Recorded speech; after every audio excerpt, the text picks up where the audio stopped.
پہلے 3 خلیفوں کا جرم پتہ ہے کیا ہے؟ ان کا جرم یہ ہے کہ انہوں نے قرآن کو محفوظ رکھا.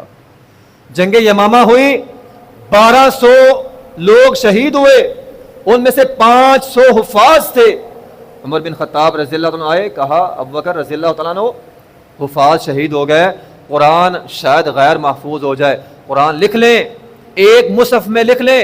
بار بار کہتے رہے، حتیٰ کہ ابوبکر صدیق رضی اللہ فرماتے اللہ نے میرا سینہ کھول دیا، میں نے عزم کر لیا میں قرآن کو ایک مصحف میں لکھ کر رکھوں گا.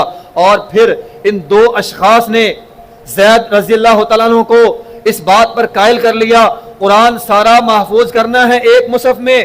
ان 2 کا یہ جرم ہے، انہوں نے قرآن ایک مصحف میں محفوظ کیا.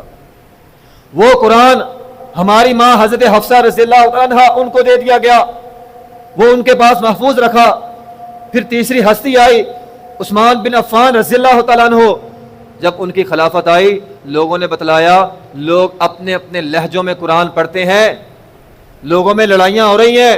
انہوں نے وہ مصحف جو ہماری ماں حضرت حفصہ کے پاس تھا، جن کو شیخین نے لکھوایا تھا، اس مصحف کو منگوایا اور اعلان جاری کیا پوری سلطنت میں کہ مسلمان اب یہ مصحف اٹھا کے پڑھیں گے. سازشوں نے یہ سوچا تھا ہم لوگوں کے اندر اختلاف ڈال دیں گے، قرآن میں اختلاف ہوگا، امت میں اختلاف ہو جائے گا.